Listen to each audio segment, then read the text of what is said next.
The moment Delilah Calloway stepped between the barrel of a loaded gun and her younger brother's trembling chest, every soul in the dusty town of Redemption Falls, Wyoming held their breath. Every soul, that is, except for the quiet cowboy at the back of the saloon who slowly set down his whiskey glass and rose to his feet.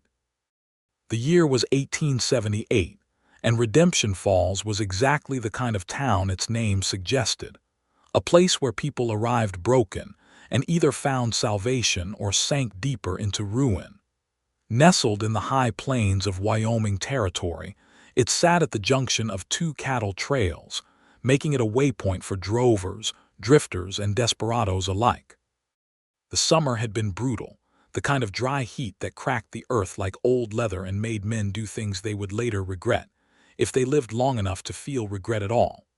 Delilah had arrived in Redemption Falls 8 months earlier with her brother Thomas, who was 19 and more stubborn than a mule with a grudge.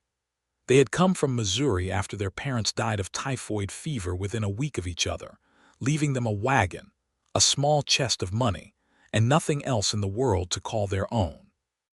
Delilah was 23, old enough to understand that the frontier was unforgiving, young enough to believe that hard work and determination could carve a life out of even the hardest soil. She had used the last of their money to buy a small plot of land on the eastern edge of town and had begun raising chickens and growing a modest vegetable garden, selling eggs and produce to the general store and to anyone else who would buy. Thomas, unfortunately, had found the saloon before he found steady work. He was not a bad boy. Delilah knew that with the certainty of someone who had watched him grow from a gap-toothed child into a lanky young man with their mother's kind eyes. But he was restless, and restless young men in frontier towns had a way of finding trouble the way water found its way downhill. The trouble Thomas had found was named Virgil Crane. Virgil Crane was the kind of man who made a town feel smaller simply by existing in it. He was 42 years old, broad-shouldered, with a thick gray-streaked beard and a pair of pale eyes that reminded Delilah of dirty ice. He ran a gambling operation out of the back of the Golden Spur Saloon and was rumored to have connections to a cattle-rustling outfit that operated throughout Wyoming and Colorado. Nobody crossed Virgil Crane if they could help it, because the men who crossed him had a way of disappearing, and Redemption Falls did not have a marshal strong enough or brave enough to do anything about it. Thomas had borrowed money from Crane to get into a card game 2 weeks ago, convinced he had read the table correctly and would come away with enough to help Delilah expand the garden and maybe buy a milk cow. Instead, he had lost everything, and then some. The debt he owed Crane now stood at $40, an amount that might as well have been $400, given the state of Delilah's finances. On this particular evening, the sky outside was turning the color of bruised plums as the sun descended behind the mountains, and the interior of the Golden Spur Saloon was thick with pipe smoke and the smell of unwashed bodies and spilled beer. Delilah had come looking for Thomas after he failed to show up for supper, which he had been doing too often lately. She had found him pressed against the back wall of the saloon, with 2 of Crane's men flanking him and Crane himself standing a few feet away, his revolver drawn and aimed at Thomas's chest.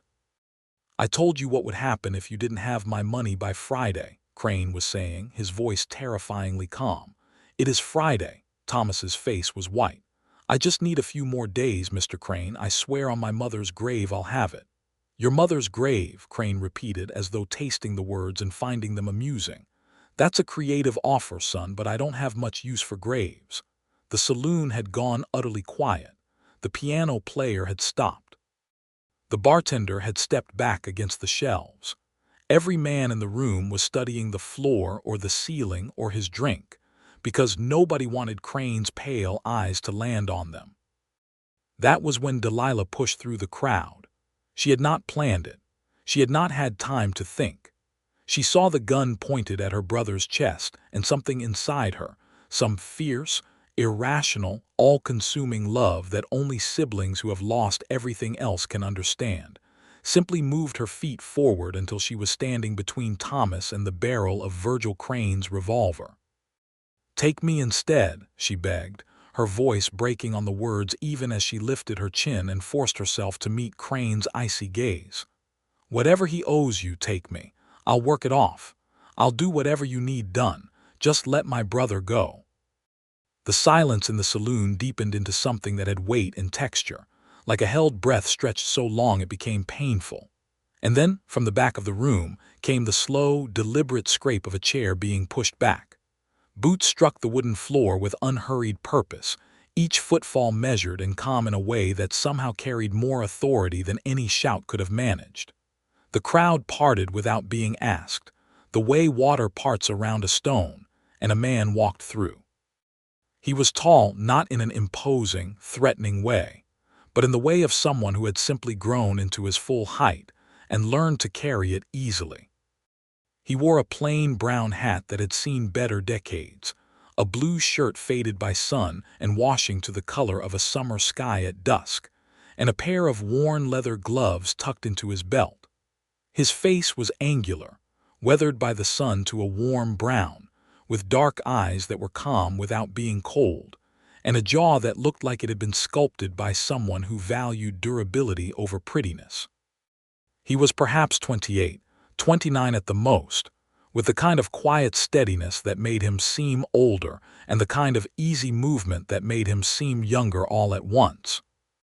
His name was Cole Harding, and most people in Redemption Falls knew him only as the man who had arrived 4 months ago, bought a patch of land north of town, and had been slowly and methodically building a cattle operation from almost nothing. He worked his land alone, came into town once a week for supplies, said little, and troubled no one. He was not the kind of man who drew attention to himself. He walked through the parted crowd until he stood at the edge of the confrontation, and then he looked at Virgil Crane with those dark, unhurried eyes, and he said, very quietly, "Already done." Crane's pale gaze slid toward him. "Excuse me." "The debt," Cole said. "Thomas Calloway's debt to you. $40, it's already done." He reached into his shirt pocket and produced a folded stack of bills, which he set on the nearest table with a soft, deliberate tap, as though he were placing a card in a very slow game. The room seemed to recalibrate itself around this act. Crane stared at the money. His men exchanged uncertain glances. Thomas made a small, strangled sound. Delilah turned and looked at the cowboy who had just paid her brother's debt, and she felt something complicated move through her: gratitude, confusion, and a strange, unsettling awareness that this man's eyes, when they briefly met hers, were the warmest and most honest thing she had seen since leaving Missouri. "You're Cole Harding," she said, because it was the only thing her overwhelmed mind produced. "Yes, ma'am," he said. "Why would you do that?" Cole looked at her for a moment, and then he looked back at Crane. "Because a woman shouldn't have to beg for her brother's life," he said simply. "And because the debt is paid now, Mr. Crane, which means we can all go back to whatever we were doing before this unpleasantness." Crane stood very still for a long moment, his pale eyes calculating. He was a dangerous man, but he was also a businessman, and a businessman understood when an argument had lost its foundation. The debt was paid. Creating further trouble over it would cost him more than $40 in reputation and risk. He uncocked the revolver and slid it back into its holster with a smooth, practiced motion that suggested he was accustomed to doing so without losing face. "This conversation isn't over," he said, addressing Thomas in a tone that made the young man shrink further into the wall. "The financial portion of it certainly is," Cole said. Crane looked at him for a beat longer than was comfortable, and then he turned and walked back through the crowd, his men following, the space in the saloon rearranging itself around their departure like a bruise slowly fading. Delilah exhaled a breath she had been holding since before she had walked in the door. She turned to Thomas, grabbed him by the front of his shirt, and pulled him close, which was partly an embrace and partly something approaching a throttling. "You idiot," she whispered into his hair, her voice wavering between tears and fury. "You absolute idiot." "I know," Thomas whispered back. "I'm sorry, Del, I'm so sorry." She held him for a moment longer and then she released him and turned to face Cole Harding, who was standing at a respectful distance, giving her space as though he had simply done an ordinary thing and was now waiting to see if it was convenient for him to leave. "I need to pay you back," she said immediately. "Every cent. I don't know exactly when, but I will." Cole shook his head. "You don't owe me anything. That's $40, Mr. Harding. A person doesn't hand over $40 and call it nothing." The corner of his mouth moved in something that was not quite a smile but was in the general direction of one. "It wasn't nothing," he allowed, "but the debt was the right thing to clear. Leave it at that." "I cannot leave it at that." They looked at each other for a moment, and Delilah noticed that he did not look away first, but he also did not make it feel like a challenge. He looked at her the way someone looks at a problem they find genuinely interesting rather than frustrating. "All right," he said finally. "If it makes you feel better, we can call it a loan. You can pay me back whenever you're able." "And the interest," she said, and surprised herself by the steadiness in her voice. "No interest," he said. "That's not how loans work. It is for this one." She studied him for another moment. The saloon was slowly filling back up with noise around them, the piano tentatively resuming, conversations restarting in hushed, excited tones. Nobody had expected the evening to resolve the way it had, and the story would be all over town by morning. "Thank you, Mr. Harding," Delilah said finally, meaning it in a way that was almost painful. "You didn't have to do what you did." "No," he agreed, "but I'm glad I did." He picked up his hat from the table where he'd set it during the confrontation. She hadn't even noticed him removing it, nodded politely to her and to Thomas, and walked back through the saloon and out the door into the purple Wyoming evening. Delilah stood looking at the door for a moment after he left, and Thomas appeared at her shoulder, sheepish and still pale. "Who was that?" Thomas asked. "Cole Harding," she said. "He has a cattle operation north of town." "Is he married?" She turned and looked at her brother with an expression that she hoped communicated the full depth of her exasperation. "Get your hat. We're going home." The night was clear and cool, with stars so thick overhead they looked like someone had spilled salt across a dark tablecloth. And as Delilah walked home beside her quietly chastened brother, she found that she could not stop thinking about dark eyes and a calm voice and a man who had stood up slowly in a silent room and changed everything with 3 words. Already done. The next morning came gray and cool, with the smell of coming rain on the air. Delilah was up before sunrise, as she always was, collecting eggs and feeding the chickens, and doing the 100 small tasks that kept their modest operation running. Thomas was there too, working without complaint, which she recognized as his form of apology. He had always been better at actions than at words. She was turning the soil in the vegetable garden when she heard hoofbeats on the path and looked up to see Cole Harding riding toward the property on a bay horse that moved with the easy, confident gait of an animal well cared for and well trained. She straightened and pulled off her work gloves, squinting against the growing light. He pulled the horse up at the fence line and removed his hat in greeting. "Morning," he said. "Morning," she replied. "This is a surprise. I wanted to make sure things were all right after last night." He paused. "That is, I wanted to make sure Crane hadn't sent anyone around." She looked at him carefully. "Has he done that kind of thing before, sent people around after?" "He has been known to," Cole said, picking his words with some care. "He doesn't like feeling as though he's been made to look small in public." Delilah considered this. The thought of Crane's pale-eyed attention settling on her property made something cold move through her, but she pushed it aside. She had not survived 8 months on the Wyoming frontier by giving in to fear every time it surfaced. "We're fine," she said. "Thank you for checking." Cole nodded, but he didn't turn the horse to leave.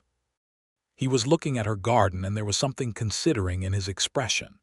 "You've done good work here," he said. She followed his gaze. The garden wasn't much to look at, yet rows of young plants in varying stages of growth, the soil dark and carefully tended, but there was something there, a real effort, a genuine care that she supposed was visible to someone who knew what they were looking at. "Thank you," she said, surprised to find that the compliment meant something to her. "It's slow going." The soil here is drier than I expected. You need a better water source, he said. There's a spring about a quarter-mile north of your property line. If you ran a small irrigation channel from it, you'd have enough moisture in the soil to double your yield. She looked at him. You know that spring? It runs along the edge of my property, he said. I've been using it for my cattle. There's more than enough water for both. She studied him for a moment, wondering at the generosity. You're a very unusual man, Mr. Harding. Something flickered in his expression, not quite amusement, but something warm and adjacent to it. How so? Most people in this territory hold their resources close, she said. They don't offer to share springs with their neighbors. Most people don't have neighbors who are trying to grow a vegetable garden on dry soil, he said. Besides, the spring doesn't care who uses it. Water doesn't hold grudges. Despite everything, despite the weight of the previous night still sitting heavy on her, Delilah smiled. It was a small smile, barely there, but it was real. Cole Harding noticed it the way a man notices the first light of a sunrise, quietly, without making a production of it, but taking it in fully. I could show you where the spring is if you'd like, he said, and help you figure out the channel. I've got a morning's worth of free time. She hesitated for only a moment. Pride told her to decline, to manage on her own as she always had. Common sense pointed out that a better water supply would help her garden considerably, and that the man before her had already demonstrated both trustworthiness and generosity to an extraordinary degree. All right, she said. Let me get my boots. They spent the morning walking the land together, and Delilah discovered that Cole Harding was one of those rare people who was comfortable with silence, but also capable of conversation that was genuinely interesting rather than merely polite. He knew an enormous amount about the land, the soil, the grasses, the patterns of weather and water, and he shared what he knew without condescension, as though he simply expected her to find it as interesting as he did. She did find it interesting. She learned that he had grown up in Texas, the son of a cattle rancher, and had worked on various outfits across Texas, Kansas, and Colorado before coming to Wyoming with the intention of building something of his own. He had saved money for years for this purpose, living simply and spending little, and the land he had purchased north of town was the beginning of what he hoped would eventually be a proper cattle ranch. How many head do you have now? She asked as they walked along the dry creek bed that would, if his plan for the irrigation channel was correct, carry water from the spring to her garden. 42, he said. Not enough to run a real operation, but enough to start. I'm hoping to bring in another 20 or 30 by fall if the finances hold. That's ambitious. I suppose it is, he agreed, without a trace of defensiveness. But I've been working toward it a long time. I'd rather attempt an ambitious thing and fall short than attempt an easy thing and succeed at something small. She stopped walking and looked at him. He was studying the line of the land ahead of them, calculating angles and distances with his eyes, and the morning light was on his face in a way that made him look both serious and somehow very alive. I feel the same way, she said quietly. He turned to look at her, and their eyes held for a moment that was a fraction of a second longer than strictly necessary. I thought you might, he said. They walked back to her property an hour later, having located the spring and traced the most logical path for the channel, and Thomas met them at the fence with an expression that managed to combine sheepishness, gratitude, and cautious hope in equal measure. Mr. Harding, he said, extending his hand, I owe you more than I can say. Cole shook his hand without ceremony. You can pay it forward someday.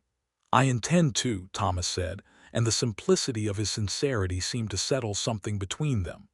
Cole mounted his horse to leave, and Delilah found herself walking to the fence, her hands resting on the top rail, squinting up at him in the morning light. Come for supper sometime, she said, and then immediately felt the heat rise in her face because the words had come out before she'd properly considered them. To thank you properly, Thomas and I both. He looked down at her, and whatever he was thinking was carefully maintained behind those dark eyes, but the very slight upward movement at the corner of his mouth was enough. I'd like that, he said, "Much obliged." He turned the horse and rode back up the path, and Delilah stood at the fence watching him go until Thomas appeared at her shoulder. "You're staring," Thomas observed. "I'm not staring," she said. "I'm watching. There's a difference." "Is there?" She turned and went back to her garden. Over the following weeks, the irrigation channel was built. Cole showed up one Saturday with a shovel and a plan, and Thomas worked alongside him all day while Delilah cooked meals and brought water and, despite herself, spent rather a lot of time finding reasons to be nearby. The channel worked beautifully, drawing water from the spring to a small reservoir they dug near the garden, and within 2 weeks the difference in her plants was remarkable. The tomatoes that had been struggling began to thrive. The squash expanded. Even the beans, which had been sullen and slow, perked up visibly. Delilah brought eggs and vegetables to Cole's place in exchange for his help with the channel. He had tried to refuse payment, but she had been firm about it, and he had accepted with the grace of a man who understood that other people's pride required respect. She began to know the small details of his daily world. The neat, Spartan cabin he had built himself over the summer, the way his cattle moved across his land in the late afternoon light, the coffee he kept on the stove from morning to evening and drank black without apparent need for it to be hot. He came to supper twice that first month, and both times the evening stretched long past any practical necessity, the conversation drifting from practical matters, land, animals, weather, to larger ones, the kind of conversations you could only have with someone you trusted enough to let see your real thoughts. On the second evening, when Thomas had gone to bed, and the two of them were sitting on the small porch in the mild August air, Delilah told him about their parents. Not the bald facts, she had told him those early on, but the texture of it, the specific weight of losing them both in the same terrible week, the way grief could arrive in waves at unexpected moments, the smell of her mother's bread still sometimes surfacing in her memory so real and complete it made her breath catch. Cole listened the way he did everything, with his full attention, without rushing her or filling the silences with unnecessary words. When she finished, the quiet stretched comfortably between them for a moment, and then he said, "My father died when I was 16. I know that's not the same. I had more time with him than you had with your parents, and I didn't lose both at once. But I know something about the way grief changes the shape of things, the way the world looks different after." "Different how?" she asked. He considered this with the seriousness she had come to understand was characteristic of him. "Smaller in some ways," he said, "but more important. The things that matter become very clear." She looked at him in the soft darkness, at the lean line of his profile against the star-thick sky, and something in her chest shifted in a way that she recognized, and was not entirely sure she wanted to acknowledge yet. "What matters to you?" she asked. He was quiet for a moment. "Building something real," he said. "Having land that's mine and tending it properly, not causing harm where it can be avoided." He paused. "Honesty. I have a very low tolerance for dishonesty." "And what else?" He turned and looked at her, and even in the dark she could see the steadiness of his eyes. "Company that's worth keeping," he said quietly. The air between them felt like it had changed temperature. Neither of them moved. "I should check on the chickens before I turn in," Delilah said, and the words came out a little breathless, which annoyed her. "Of course," Cole said, and stood and picked up his hat, and she noticed that he put the hat on and then took a single breath before moving, the way a man does when he's composing himself. Small things. She noticed such small things about him now. He rode home, and she stood on the porch in the dark for a while after, listening to the Wyoming night, the coyotes in the distance, the crickets, the soft sound of the wind moving through the grass, and acknowledging to herself, for the first time with full clarity, that she was in considerable danger of falling in love with Cole Harding. The thought was both frightening and extraordinary. September arrived with cooler mornings and spectacular sunsets, the Wyoming sky running to deep orange and violet each evening in a display that Delilah had decided was the land's way of compensating for its difficulty. She had begun making small improvements to the property, mending the fence properly, adding a second chicken coop, putting up shelves in the cabin so that the interior felt less temporary and more like a genuine home. Thomas had, blessedly, found steady work.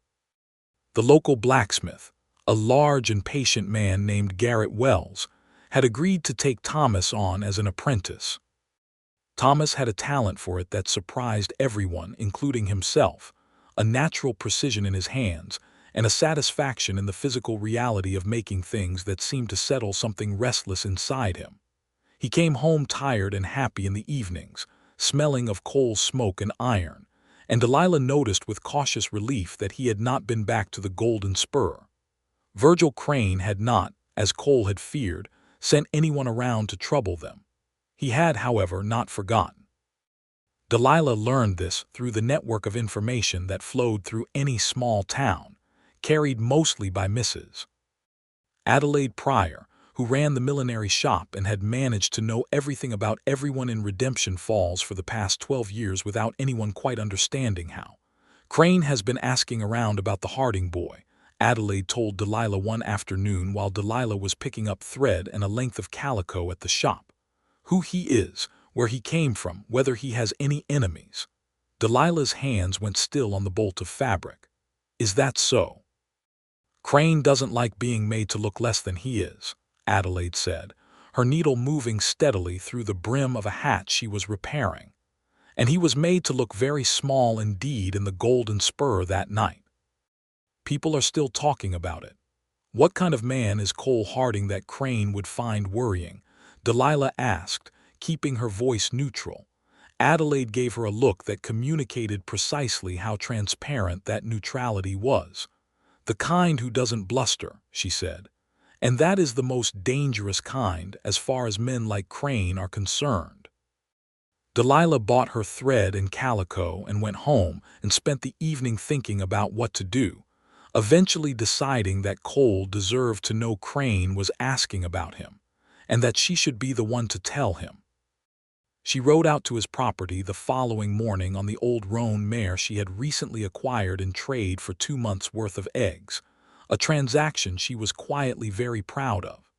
His cabin was neat and functional in the way of everything about him, set on a rise with a good view of the land in all directions, the small cattle herd visible in the middle distance, his horse in the paddock beside the structure.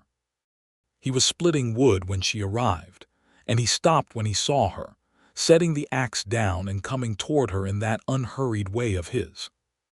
"You look worried," he said without greeting, because he was someone who paid close enough attention to recognize when something was wrong. "Crane has been asking questions about you," she said, and told him what Adelaide had told her.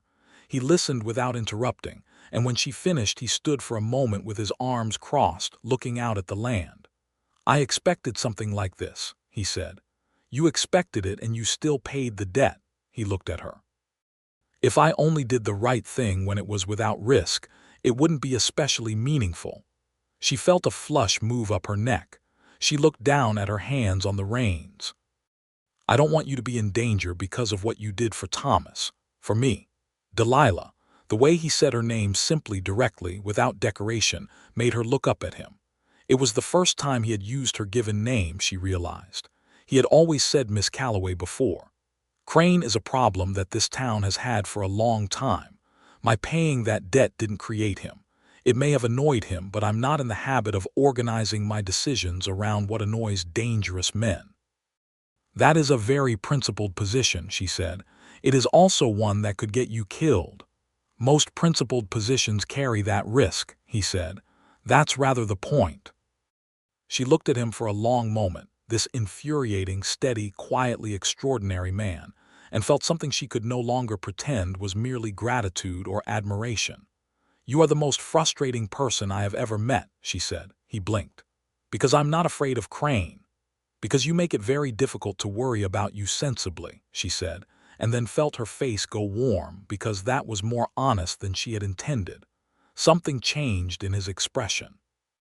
The careful, measured quality of it softened around the edges, and what was underneath was warm and a little vulnerable and entirely real. "I'm sorry to be difficult," he said, but his voice had dropped to something quieter, and he wasn't sorry at all, she could hear it. "I don't think you are," she said. "No," he admitted. "I'm not." She rode home with her heart doing something complicated and unhelpful, and decided that she was going to have to do something about Cole Harding before she lost her mind entirely. It was a warm, late September afternoon when things came to a head with Virgil Crane, and it happened not with a gun or a confrontation, but in the courtroom of public consequence. The territorial governor's representative, a man named Harrison Doyle, was passing through Redemption Falls as part of a tour of settlements in preparation for Wyoming's eventual statehood push, and he had called an open town meeting to hear concerns from residents. The meeting was held in the largest building in town, a combination church and assembly hall that smelled of pine resin and old prayer books. It was Thomas who brought the rumor to Delilah the day before, that several local ranchers and farmers were planning to bring their grievances about Crane's cattle rustling operation before Doyle. They needed people to stand up and speak, to corroborate each other's accounts. Alone, each person's story was dismissible. Together, they might be enough for Doyle to recommend a proper investigation. "Will you speak?" Thomas asked. He had lost the pallor of that terrible Friday night and replaced it with the color that came from working outdoors at the forge, and he looked, Delilah thought, like he was beginning to grow into himself properly at last. "Of course I'll speak," she said. Cole was there at the meeting, sitting near the back again. He had a habit of positioning himself where he could see the whole room, which she now understood was the instinct of a man who had spent years in unfamiliar places. He nodded to her when she came in, and she nodded back, and they didn't need to say anything because they had been talking about this for a week. He had agreed to speak too. He had seen Crane's men driving cattle with altered brands through his north pasture twice in the past month, and he had documented it carefully, noting dates and descriptions, and he read this account to Doyle in the flat, precise way of someone who knows the power of an unadorned fact. 3 other ranchers spoke. 2 farmers gave accounts of stolen livestock.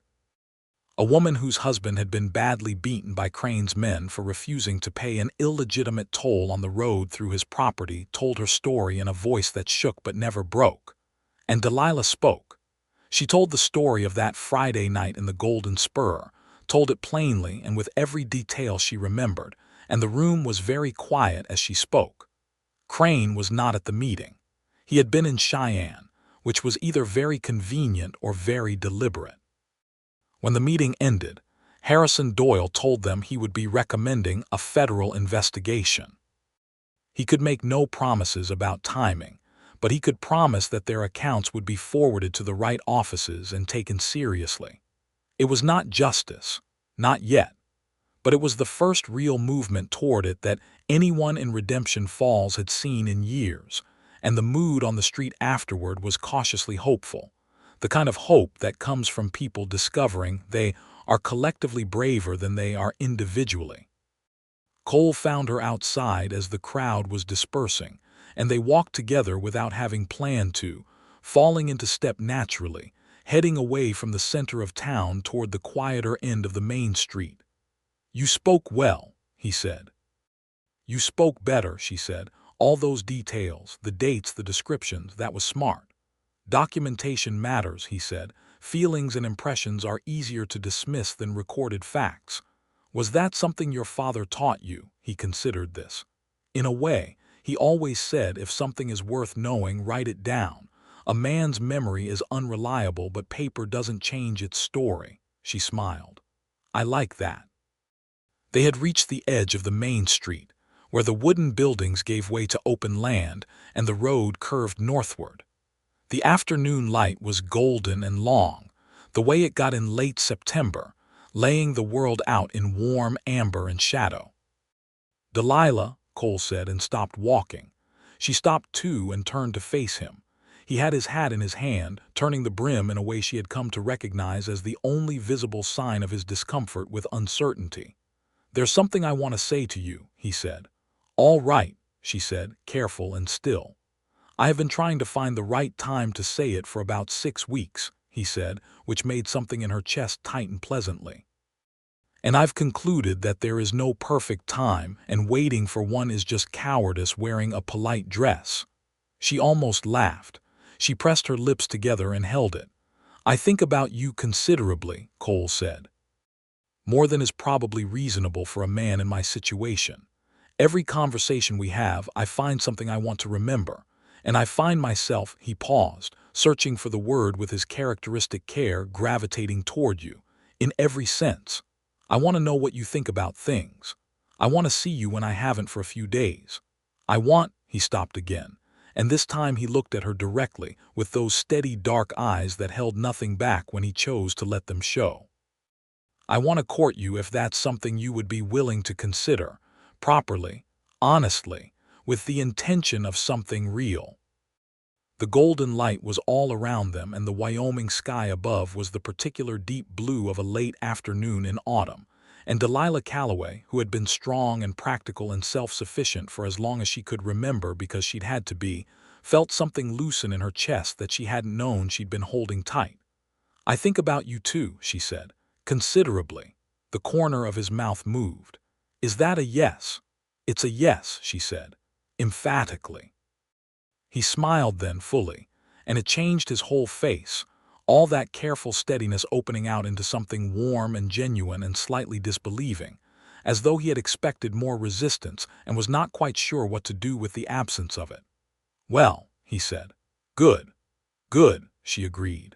They stood there in the long golden light, grinning at each other like two people who had simultaneously become aware that they were already happy, which was perhaps the best possible way to begin.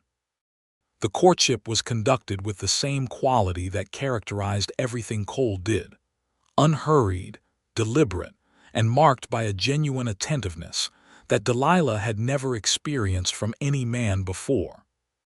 He brought her books.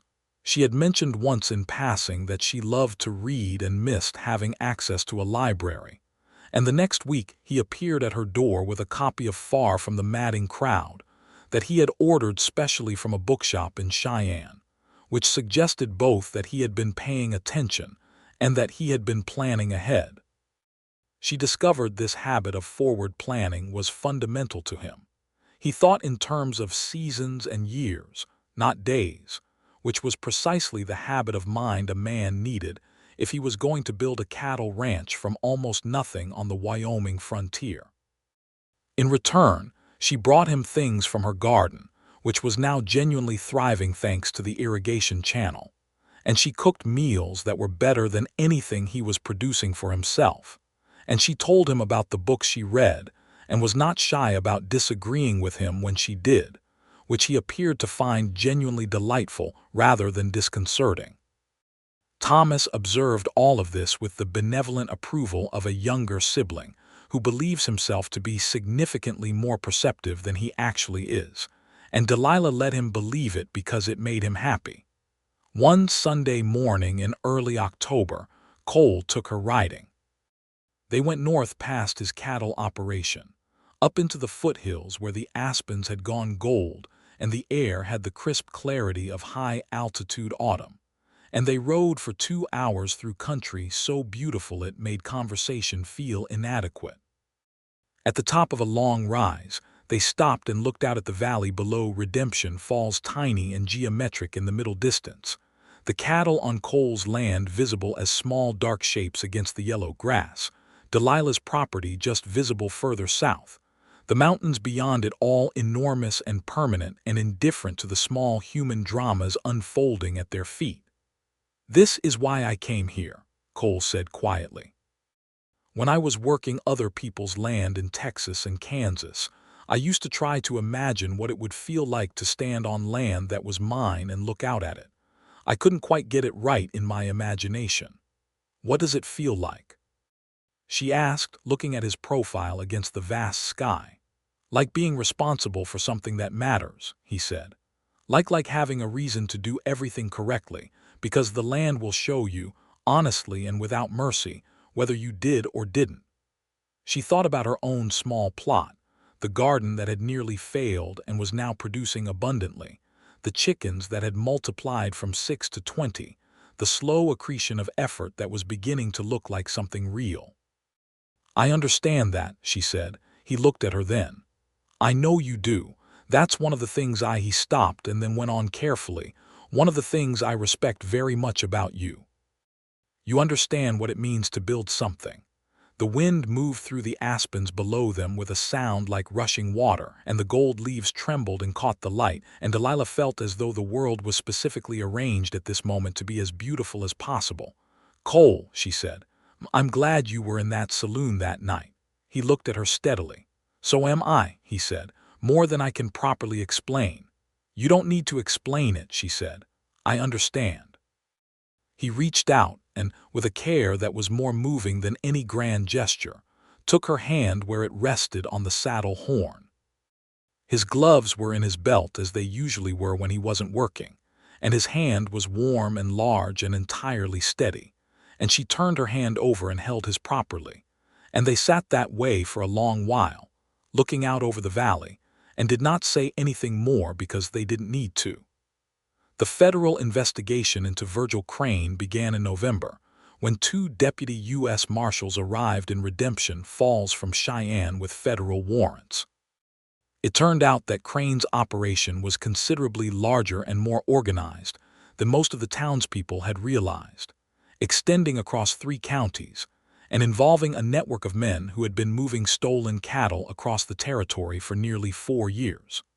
The evidence that Cole had documented, combined with the testimony from the town meeting that Harrison Doyle had forwarded to the territorial marshal's office, formed a significant part of the case. Crane was arrested in Cheyenne 3 weeks after the marshals arrived, having made the mistake of believing that federal attention moved slowly enough that he had time to flee. He was wrong. The case would take time to work through the courts, but the threat was gone from Redemption Falls, and the town breathed differently without it, looser, easier, the way a room breathes when a window is opened. Thomas, remarkably, turned out to be among the people who had quietly contributed to the case. He had been keeping his own careful notes about Crane's operation. He had overheard things in the saloon during those weeks he had been going there, details about timing and routes that he had been too frightened to bring to anyone at the time, but had written down and preserved. He brought these to the deputy marshals, and they told him it was useful information, and Thomas stood a little straighter afterward, the weight of his guilt about the debt and all that had followed it beginning to lift from his shoulders. Garrett Wells, the blacksmith, told Delilah privately that Thomas was the best apprentice he had had in 20 years. He had a feeling, Garrett said, that the boy was going to be all right. "He is," Delilah agreed and meant it. Winter arrived in earnest in December, bringing with it a series of storms that dropped 2 feet of snow across the valley and kept everyone close to their stoves. Cole had spent the autumn putting up hay for his cattle and laying in provisions, and Delilah had done the same for her chickens and her own household. They developed a system. Cole would come by every few days to make sure Delilah and Thomas were managing through the snow, and Delilah would send food back with him, proper cooked meals rather than the solitary arrangements of a man living alone, and this became so natural so quickly that neither of them remarked on it. On a particularly fierce January evening, with a blizzard outside that made the windows rattle and the world beyond them disappear into white chaos, Cole stayed too late to ride home safely, and Delilah wouldn't hear of him trying. "You'll sleep by the fire," she said, in the tone that indicated she was not discussing this. "Thomas can lend you blankets." "I don't want to impose," he said, which she had long since identified as the thing he said when he actually did want something but felt he shouldn't ask for it. "Cole," she said. "Yes. Sit down." He sat down. Thomas produced blankets with the cheerful efficiency of someone who had been waiting for this particular development, and was pleased it had arrived. Later, when Thomas was asleep and the cabin was quiet except for the storm outside and the fire inside, Delilah sat in the chair across from the fireplace where Cole was stretched out on the floor in a way that suggested he was more accustomed to sleeping rough than in any bed, and she looked at him in the firelight and thought, "This is it. This is the shape of what I want. This warm room and this man and the storm that makes being inside feel like a gift." "Cole," she said softly, not wanting to wake Thomas. He turned his head to look at her. In the firelight his face was all warm shadow and amber light, and his eyes were soft in a way she only saw at moments like this, when the careful steadiness dropped away. "I love you," she said. "I think I should say it plainly." He was very still for a moment, and then he sat up and looked at her with an expression that was so full of something relief, she thought, and recognition, and a kind of joy that he clearly didn't quite know what to do with, that she felt her own eyes sting. "I love you too," he said. "I have been trying to find the right moment to say it for about 2 months." "You and your right moments," she said, and laughed softly. "I've been told it's a character flaw," he said. "It is not a character flaw," she said. "It's just very you. Is that all right?" "Cole," she said, and she went from the chair to the floor beside him, which was not what a proper woman in 1878 was supposed to do, and she did not care in the slightest, and she looked at him from very close up and said, "You could not possibly be more all right if you tried." He looked at her for a moment in that fully attentive way of his, and then he reached out and very gently, with the same care he used for everything he valued, cupped her face in one warm hand. "Delilah Calloway," he said quietly, "you walked in front of a loaded gun for your brother and then argued with me about a loan and then told me I was frustrating. I was in considerable trouble from the very first." She turned her face slightly into his hand. "How considerable?" "Entirely," he said. The storm howled outside, and the fire snapped and burned, and they sat together in the warm amber light and talked quietly for a long time. The kind of talking that maps out a shared future without quite naming it directly yet, both of them knowing that naming it is a separate step that requires daylight and steadiness, and perhaps a question properly asked. Spring came slowly to Wyoming, as it always did, fighting for ground against the stubborn winter inch by inch. By March the snow was beginning to pull back from the south-facing slopes, and by April the first green was showing in Delilah's garden beds, and by May the whole valley was in that improbable, extravagant bloom that the northern plains put on each spring as though to make up for 5 months of severity. Cole proposed on a Saturday morning in early May, on the porch of Delilah's cabin, with the mountains in the distance still showing their caps of snow and the aspens below them, pale green and trembling in a light wind. He had Thomas's blessing, which he had asked for the week before with the seriousness he brought to everything important, and Thomas had given it with a handshake and wet eyes that he tried very hard to disguise as dust. He did not have a ring, they were on the frontier, and rings were not always practical, but he had something that turned out to be considerably more moving. He had written down, in his neat, precise hand, on a folded piece of paper that he produced from his breast pocket, the specific things about her that he loved. Not sweeping declarations, but actual observed details. The way she never gave up on a plant that was struggling, just adjusted what it needed. The way she was kind to people who didn't expect kindness from her and she gave it anyway. The way she laughed when she forgot to be composed. The way she had walked in front of a loaded gun with her chin up. He read it to her quietly with the Wyoming morning all around them.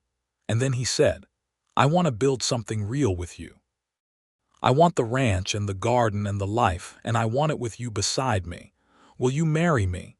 She took the paper from him first because she knew she would want to keep it. Then she said yes. Thomas, who had been inside the cabin pretending to be busy with something, let out a whoop that was audible through the walls and then appeared in the doorway with a grin that split his face from ear to ear.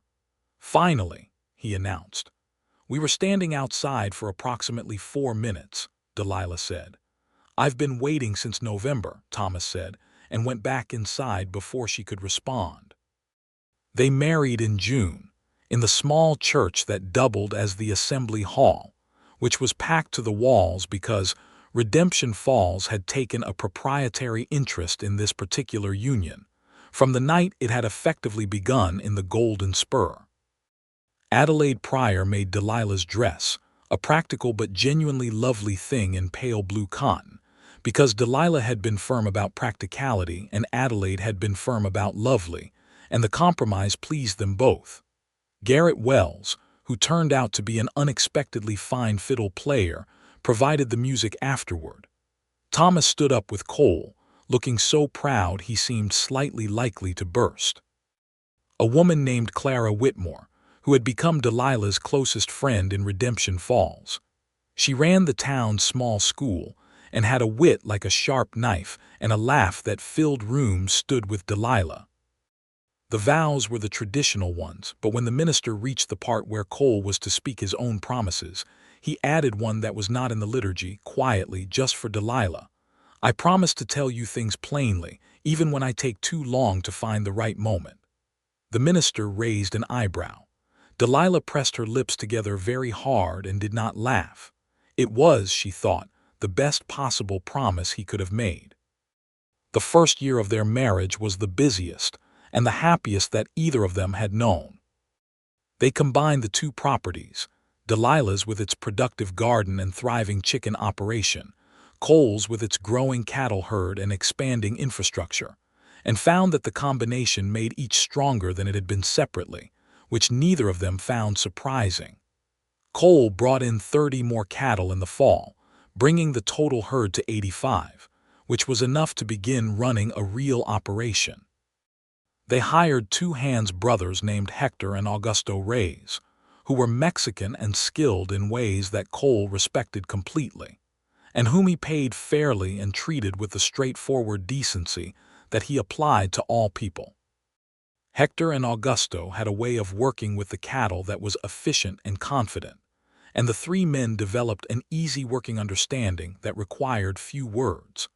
Delilah expanded the garden to twice its original size and began selling produce to a wider network of buyers, including the new hotel that had opened in Redemption Falls as the town continued to grow. She also began, somewhat to her own surprise, keeping accounts for the ranch. She had a natural facility for numbers that had been buried under more immediate concerns for years, and Cole recognized it and encouraged it, turning the financial management of the operation over to her with complete confidence. "You're better at this than I am," he said simply, when she protested that it was his ranch. "It's our ranch," she corrected. "Exactly," he said, "which is why the better person for the job should do it." Thomas completed his apprenticeship with Garrett Wells in February and began working as a fully qualified blacksmith. By spring, he had saved enough to rent a small workshop space of his own and had his first independent customers. He was serious about his work in a way that he had not been about anything before, and it showed. He was also, Delilah noticed, spending a great deal of time at Clara Whitmore's school, repairing benches and reinforcing window frames and fixing hinges, tasks that were legitimate and necessary, and also managed to bring him into regular proximity with the schoolteacher. Clara, for her part, had developed a sudden and specific interest in the quality of ironwork available locally. Delilah said nothing about this to either of them because she was busy, and because some things were better allowed to develop without assistance. In the second year of their marriage, Delilah became pregnant. Cole received this information one morning in April, sitting at the kitchen table with his coffee, when she came in from her walk and sat down across from him and told him quietly and directly, in the manner that was characteristic of everything she said. He set down the coffee cup very carefully, as though sudden movements might disturb the reality of the moment. He looked at her. His expression moved through several things too quickly to name all of them, landing finally on something that was simple and incandescent, the look of a man receiving a gift so large he doesn't quite have a container for it. "Are you certain?" he said. "I am," she said. He reached across the table and took her hand and held it for a moment, and then he got up and came around the table and crouched beside her chair so that he was at her level, and he held both her hands in his and looked at her with everything he had. "Are you all right?" he asked. "How are you feeling?" "I feel perfectly fine," she said, "and I intend to keep working." "Of course you do," he said, without a trace of argument. She looked at him, this man with the worn hat and the dark eyes and the hands that were gentle with the things he valued, and this enormous, steady, undramatic love that expressed itself in documentations and careful questions, and sitting with her on floors in firelight. "You're going to be wonderful at this," she said. His jaw moved. He pressed his lips together. He was, she thought, very close to being entirely undone. "I'm going to try to be," he said. "You already are," she said. Their son was born in November of 1880, a healthy boy with Cole's dark eyes and Delilah's stubborn chin, and they named him Joseph William Harding, Joseph for Cole's father and William for Delilah's. Thomas arrived at the ranch within 2 hours of receiving the message and declared his nephew the finest-looking infant in the territory, a claim that was biased but appreciated. Clara Whitmore came with Thomas, which neither Delilah nor Cole remarked upon, and held the baby with the comfort of someone who spent her days surrounded by children and loved it. And Thomas watched her hold him with an expression that he clearly thought was subtle and was not at all. "Tell me something," Delilah said to her friend a week later, when Clara had come back on her own to help, because Delilah's recovery was slow and Clara had arrived with food and a determination to be useful. "I'll tell you many things," Clara said. "That's what I do." "Are you in love with my brother?" Clara looked at her. She had a very direct gaze for a woman who chose her words carefully. "I might be," she said. "What are you going to do about it?" "Nothing," Delilah said. "It's none of my business. I just wanted to know." "Then yes," Clara said. "I think I am." "Good," Delilah said. "He is too, in case that was unclear." "It was not entirely unclear," Clara said. "But it's nice to have it confirmed." Thomas proposed to Clara in the spring, in front of the school, which Delilah thought showed either a romantic impulse or very poor tactical planning, since half the students witnessed it. Clara said yes. Thomas practically floated home. They married in June of 1881, a smaller and considerably less ceremonious wedding than Cole and Delilah's, because Clara was a practical woman who considered elaborate ceremony wasteful.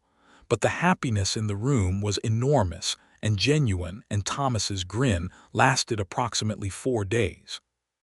Baby Joseph, who was 8 months old by the summer of 1881, responded to all these events by developing a tooth and becoming extremely opinionated about it, which kept his parents occupied and united in the specific way that sleep deprivation makes people either adversarial or deeply bonded, and in their case produced the latter without contest. Cole, with Joseph asleep against his chest in the deep hours of the night, would sit in the chair by the fire and look at the ceiling with a kind of peaceful exhaustion that Delilah, watching from the doorway, found almost unbearably moving. He was so careful with the baby, with the same unhurried attention he brought to everything he valued, and Joseph, in the way of small children who recognize the genuine article, was entirely calm with his father in a way he wasn't always with other people. By 1882, the Harding Cattle Ranch had grown to a proper operation. 120 head of cattle, a full-time crew of 4 including Hector and Augusto, a proper barn with good equipment, and accounts that Delilah kept with the precision of someone who had discovered a genuine calling. The garden had evolved into something she had begun thinking of as a small farm in its own right. She was now supplying the hotel, the general store, 2 restaurants, and a handful of private households with produce through the growing season, and had begun experimenting with root vegetables and cold storage techniques that allowed her to extend sales into the winter months. They had built a proper house on the combined property, not the original cabin which had served its purpose, but a real house with 4 rooms and a covered porch that ran across the front and looked out toward the mountains. Cole had built it over the course of 2 seasons, working on it in the evenings and on Sundays, with a care for the construction that meant it was done exactly right. Delilah had made it a home, which was a different skill and equally important. Thomas and Clara were settled in town, where Thomas had a thriving blacksmith operation and Clara continued to teach, and they had become fixtures of the community in exactly the way that people who are fundamentally good and work hard tend to become fixtures. Clara, by 1882, was expecting her first child, and the entire family was pleased about this in that warm, accumulating way that families are pleased when they are growing. Virgil Crane had been tried in federal court in Cheyenne in 1880 and convicted of cattle rustling and extortion. He received a sentence of 12 years in the territorial prison.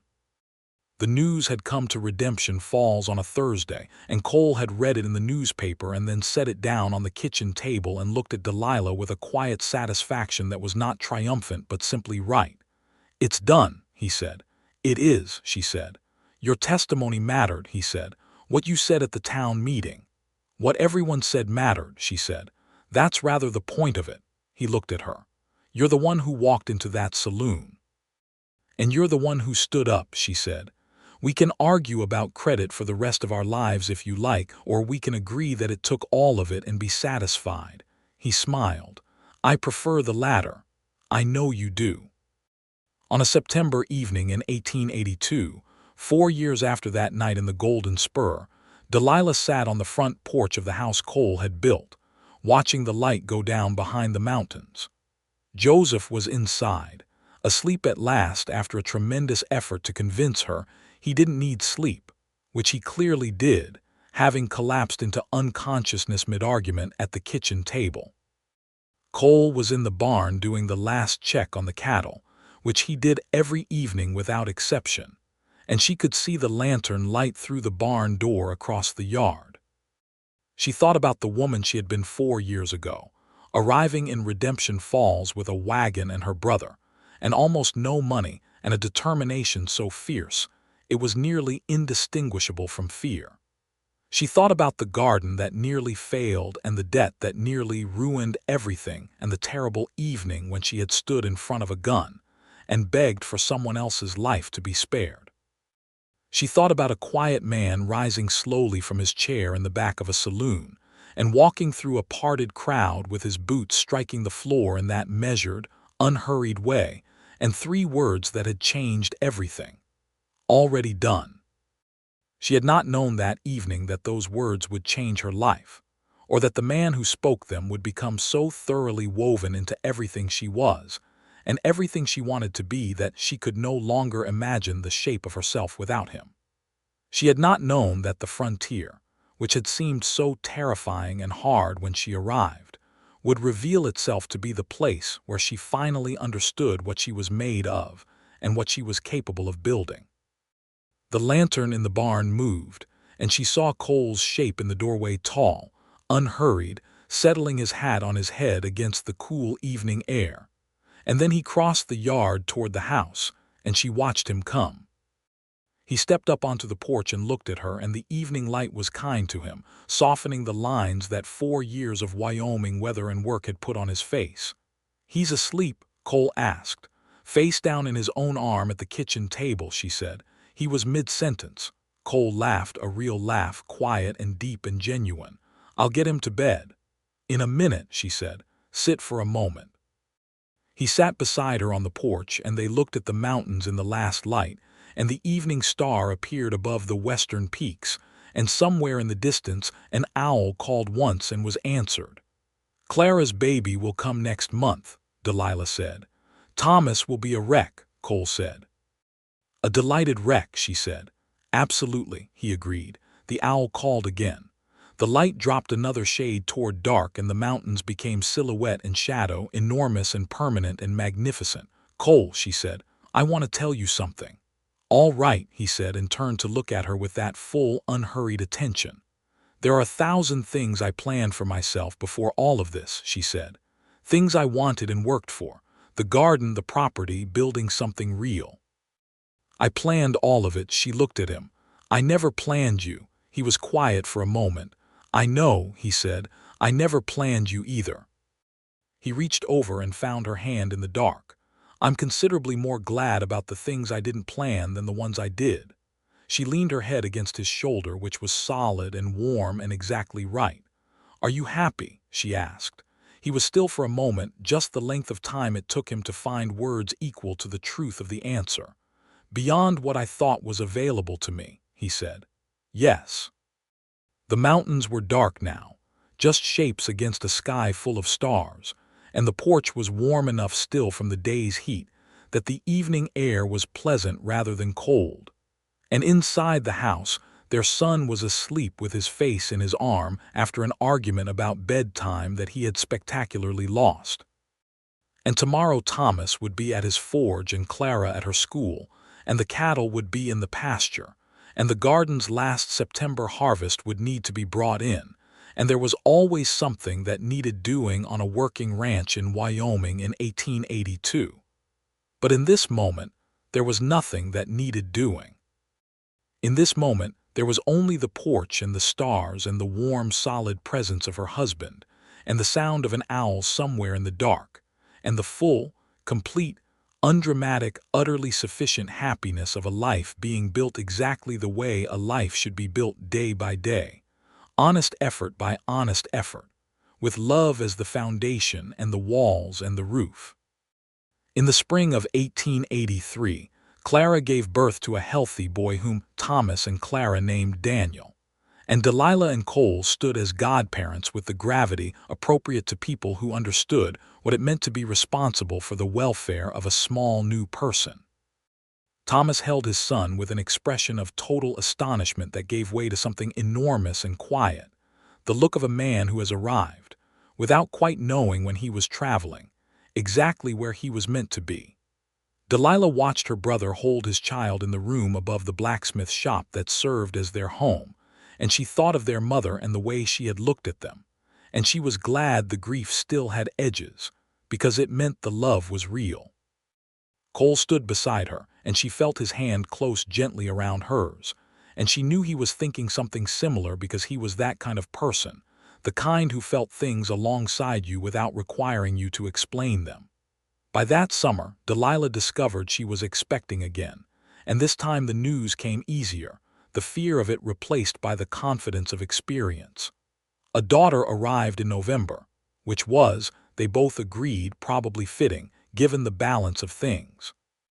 They named her Ruth, for no ancestor in particular, but because it was a strong, plain name that neither of them had ever associated with anything but steadiness, and steadiness was what they hoped for her.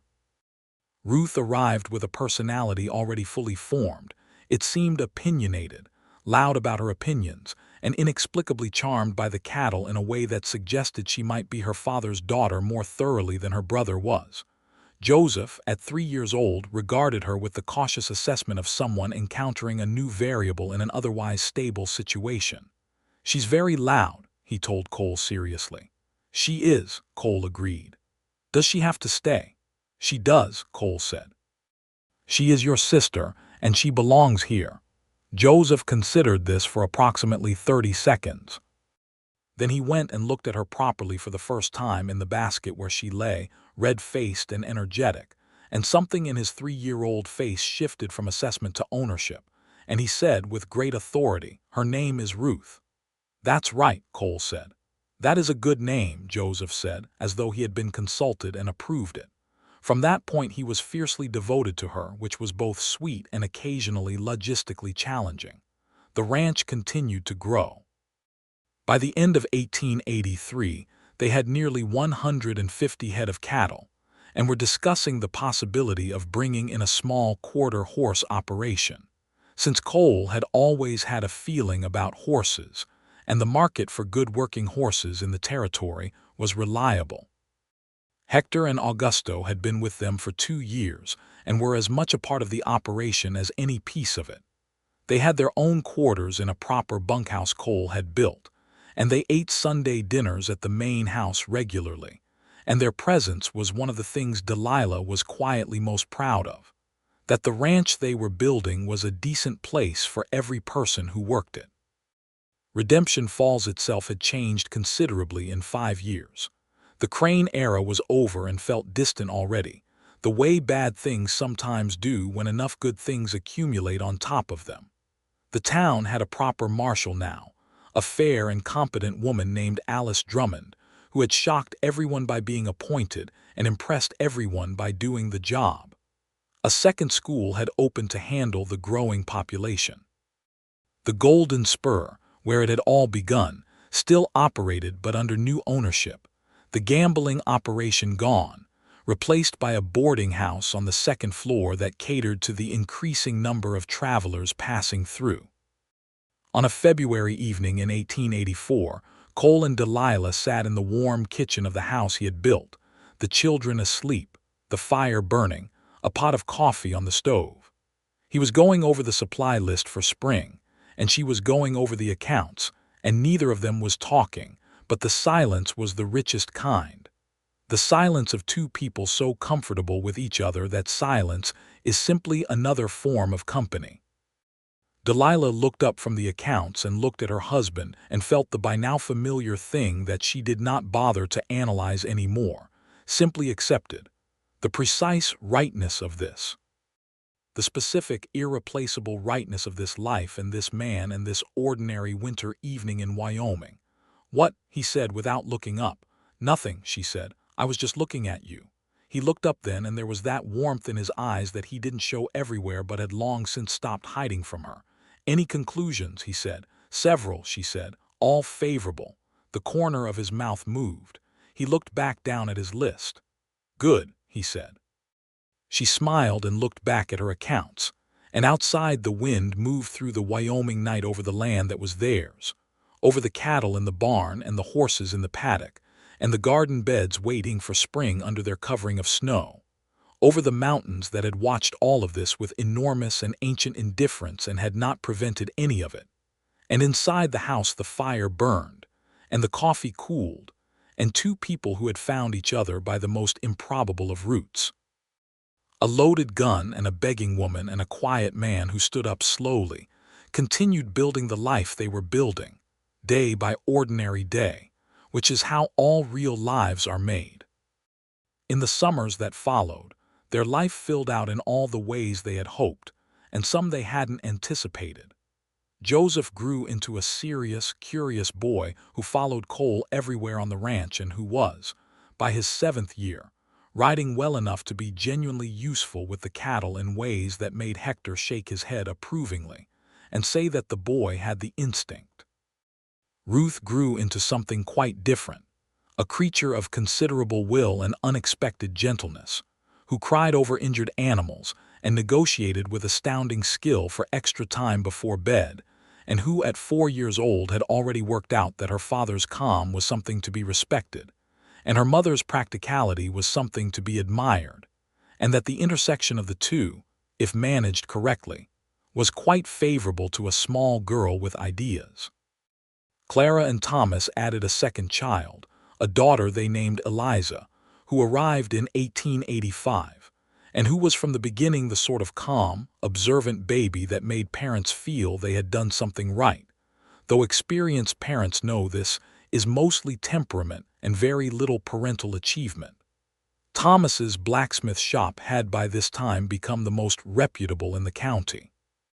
People came from 40 miles to have work done by him, and he had taken on 2 apprentices of his own, which he managed with the patient firmness of a man who had learned from his own mistakes what patience and firmness could accomplish. Garrett Wells, who had first given Thomas that chance, was slowing down with age, and had told Thomas recently that he intended to leave him the original shop when he retired. Thomas had received this news with something so close to tears that Garrett had to look at the ceiling and cough loudly until they both recovered. The federal case against Virgil Crane concluded completely in 1885, with all appeals exhausted and his sentence upheld. The several men who had worked for him were either serving their own sentences or had dispersed to parts of the territory where people didn't know their histories. Redemption Falls did not miss them. On a warm June evening in 1886, a full 8 years after the night in the Golden Spur, Cole and Delilah rode up to the rise in the foothills where he had first held her hand, and they sat on their horses looking down at the valley in the long evening light. They could see the ranch from here, the house, the barn, the paddock with several good horses, the cattle ranging across the summer pasture, the smoke from the kitchen chimney. Joseph was home managing, at 9 years old, with Hector, who trusted him with real tasks and made him proud of the trust. Ruth was with Clara in town visiting her cousins, and had told her mother firmly that she would be perfectly fine and there was absolutely no need for concern, which was probably true but which Delilah had noted for future reference. "Look at it," Cole said quietly, looking down at the ranch. "I am looking," she said. "8 years ago I had 42 cattle and a cabin I'd built myself," he said, "and I thought that was ambitious." "It was ambitious," she said. "Everything starts somewhere." He looked at her. The evening light was the same gold it had been the first time they came here, and it did to his face what it always did, laid every honest thing bare. "I want to tell you something," he said. "All right," she said. "The night in the saloon," he said, "when I paid the debt. I had seen you before that a few times in town. You were always in the middle of doing something, talking to someone, carrying something, purposeful in a way that most people aren't. I had been wanting to find a reason to speak to you and hadn't managed one yet." She stared at him. "You had been looking for a reason." "Yes," he said, with the absolute calm of someone confessing something that is true and therefore requires no defense. "And your reason turned out to be $40 and a loaded gun," he said. "Not the reason I'd have chosen, but effective." She looked at him for a long moment, this man who had carried this small, private fact for 8 years without finding it necessary to share it until this exact evening on this exact rise. "Cole Harding," she said. "Yes. You are without question the most extraordinary, ordinary man I have ever encountered." He looked startled, as he occasionally did by something she said, and then that full, rare smile spread across his face, the one that changed everything. "Ordinary," he said. "Extraordinary, ordinary," she said. "There is a difference. Ordinary men are nothing special. Extraordinary, ordinary men are the ones who show up and do the right thing without making a performance of it and love people specifically and honestly and build things that last." She looked at him. "That is what you are." He was quiet for a moment. The valley below was gold and long-shadowed in the evening light, and the mountains beyond it were permanent and enormous, and the smoke from their chimney rose straight up in the still air. "That is the finest thing anyone has ever said to me," he said. "It's simply accurate," she said. He reached over and found her hand, and she gave it to him, and they stayed on the rise for a long while in the warm evening, looking at the life they had built, which was real and solid and entirely their own, rooted in the hard ground of the Wyoming frontier by years of honest effort and an unexpected, improbable, completely necessary love. The stars began to come out, one by one, over the mountains. Below them, in the warm house on the ranch that they had built together from almost nothing, a small fire was burning, and a serious 9-year-old boy was doing his evening chores with careful attention. And somewhere in town, a 4-year-old girl was probably negotiating her bedtime with her aunt with the skill of a born diplomat. And on the rise, in the last light, two people who had found each other in the most unlikely of ways held hands in the Wyoming evening and were content. Not the contentment of people who have given up hoping for more, but the contentment of people who have received exactly what they hoped for and know, with full and grateful clarity, that they have it. "We should head back," Delilah said eventually. "We should," Cole agreed. Neither of them moved immediately. Then he squeezed her hand and released it and turned his horse, and she turned hers, and they rode down through the golden evening together back toward the house and the life and everything they were still building. Because that was the thing about a real life, she had learned. It was never finished. It just kept becoming more fully itself, season by season, year by year, filled in and deepened by time and children and work, and the particular richness of a love that had been chosen not once but every day, in the thousand small, honest ways that don't make for dramatic stories but make for true ones. The ranch road turned toward home, and the last light lay across the Wyoming land in long gold bars, and the horses moved easy and sure in the dusk, carrying them forward, and everything was exactly as it should be.